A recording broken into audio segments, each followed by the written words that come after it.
the opening scene, we are introduced to a woman named Nita Hook, who lives alone in a small apartment in the north of England. She works as a sales assistant at a store called Posset, specifically in the footwear section. She spends her day opening up the store, helping out customers, and doing everything she can to be the best employee in her boss's view. However, she is often bullied by her fellow coworker Vicky, who often makes her cut her lunch breaks short and deal with difficult, arrogant customers. One day, she is even asked to deal with a suspicious man named Keith Hooligan, who is rumored to have killed his wife. He also looks like a big old pedo. In the midst of all this, the town is politically charged, and a conservative government is on the rise. Most of the population hates the immigrants and wants them out of the country. It is then shown that the year is 1979, and a local leader named Michael Smart is trying to gain power. Nita also faces racism and alienation due to her Indian background. The people in the street give her suspicious, side-eyed glances, while Vicky hates the fact that she eats Indian food. The combination of these negative experiences makes Nita harbor violent fantasies when she meets arrogant customers, but she never acts on them. One day at work, the manager, who seems to have been tipped by Vicky, asks Nita to eat her Indian lunch in the basement in order to avoid any potential smell. Nita innocently complies and heads to the basement during her lunch break. There, she stumbles upon a collection of old newspaper clippings detailing various tragic events. Among these clippings, she discovers a peculiar stone with an engraved symbol. When she proceeds to pick up the stone, she accidentally cuts her finger, smearing blood on it. Regardless, she secretly stuffs the stone in her pocket before leaving the basement. Later, back at her home, Nita takes the stone in her hand. To her astonishment, she hears a voice coming from the stone. The voice introduces itself as a demon named Gap and reveals that the stone she is holding is a powerful talisman. The demon tells her that by inadvertently marking the talisman with her blood, Nita has become bound to a chilling obligation to carry out 3 human sacrifices, or else the world will meet its end. As expected, Nita doesn't believe all of this, but the next second, the demon takes on a terrifying physical form, scaring the life out of her. When she continues screaming, Gap transforms into Nita's favorite singer from the band Boney M. Nita is unable to believe her own eyes, but Gap goes on to say that they must execute 1 person per day in order to prevent the impending apocalypse. Overwhelmed and uncertain, Nita initially considers the entire situation to be a mere hallucination and tries to ignore the entity's demands. However, Gap removes her doubts by revealing a glimpse of a world in ruins with a simple snap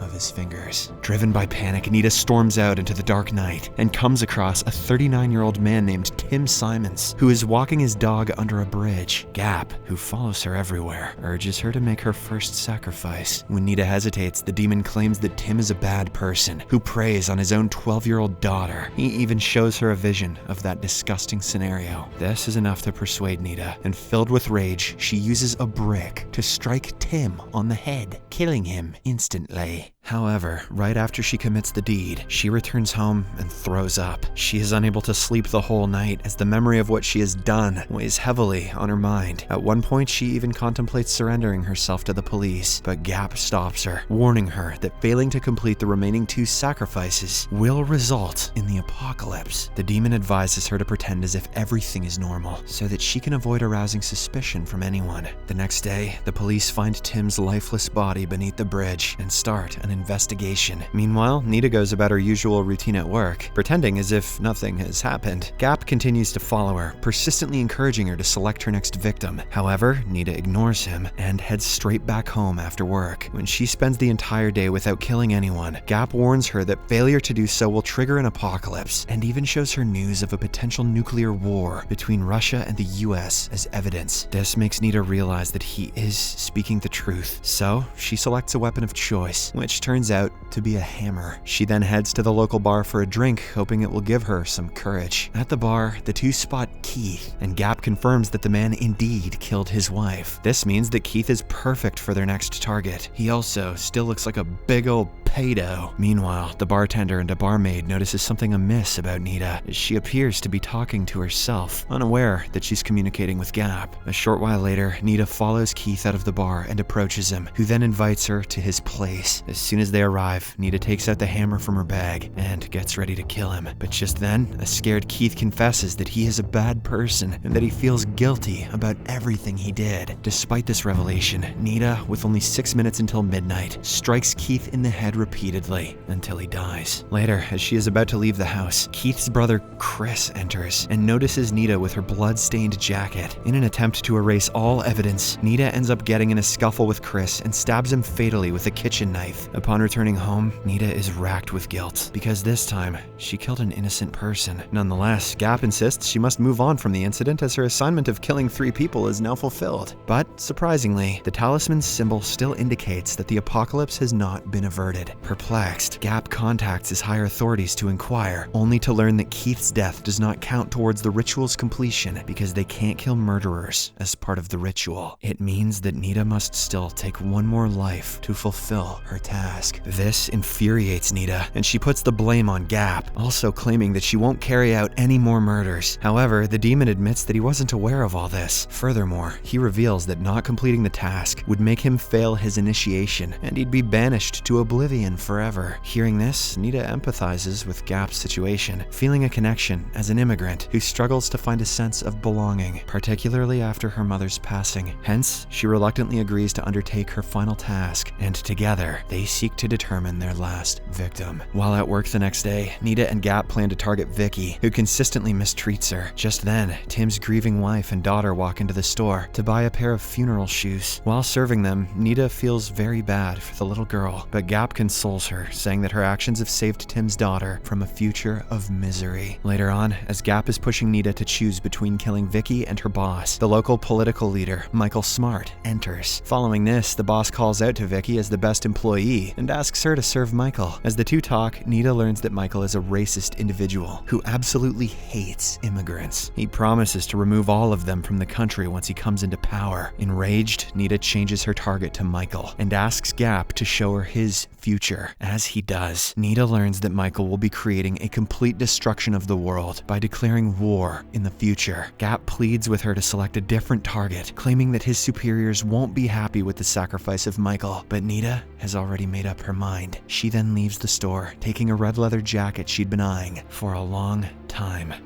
Now she kinda looks like a pedo herself. On the other hand, a team of police officers led by Len Fisher is investigating the initial murder. As they struggle to solve the first case, they come across the deceased bodies of Keith and Chris. Upon investigating further, they learn that Keith was at a local bar the previous night, prompting them to head towards the site. The bartender tells them that he saw an Indian girl acting weirdly, referring to Nita. In addition, the barmaid also discloses that Nita drank 2 glasses of alcohol alone, and on top of that, she was muttering to herself. Later in the evening, Len visits Nita's residence to conduct a formal inquiry. He questions her about Keith and whether she saw him at the bar the night before. Cleverly, Nita pretends that she does not know Keith and has never heard of that name before. With this response, she manages to dismiss the police officer. After Len leaves the house, she goes back to Gap and continues planning Michael's murder. A few hours before midnight, Nita and Gap drive to the town hall where Michael is giving a speech and wait for him outside. Unbeknownst to them, Len, who is still suspicious of Nita, follows her to the town hall. As Michael walks out of the hall and starts driving away, Nita pursues him. While pursuing Michael's car, she notices Len through her mirror, but she manages to shake him off her tail when they pass through a closed railway crossing. After a little bit of a car chase, Nita hits Michael's car, causing him to lose control and skidding him off the road before hitting a tree. Although injured, Michael survives the accident. Seeing this, Nita retrieves her hammer from her car and walks towards Michael with the intention of killing him. However, before she can do so, Len arrives at the scene and intervenes, preventing her from carrying out the gruesome acts. After this, Nita is handcuffed and taken into custody. At the police station, Nita confesses everything, including the existence of the demon Gap and the dire consequences she was told would occur if she didn't fulfill the killings. She explains how she believed that not carrying out the murders would trigger a nuclear war, causing global devastation. However, this only makes her look like she's mentally unstable. As the minutes count down and the clock strikes midnight, an eerie silence envelops the surroundings for a brief moment. Suddenly, the air raid sirens outside begin to blare, prompting all the officers to rush out to investigate. To their utter shock, they discover that Nita's grim prediction has come true. The world is under nuclear attack. Meanwhile, Gap appears before Nita once again. Now that they are unable to complete the sacrifice, the demon will be banished into eternal oblivion. As a result, Gap offers her to accompany him in eternal oblivion, which Nita agrees to after a while of deliberating. In the final scene, Gap and Nita exchange glances as they walk away together while the world burns behind them.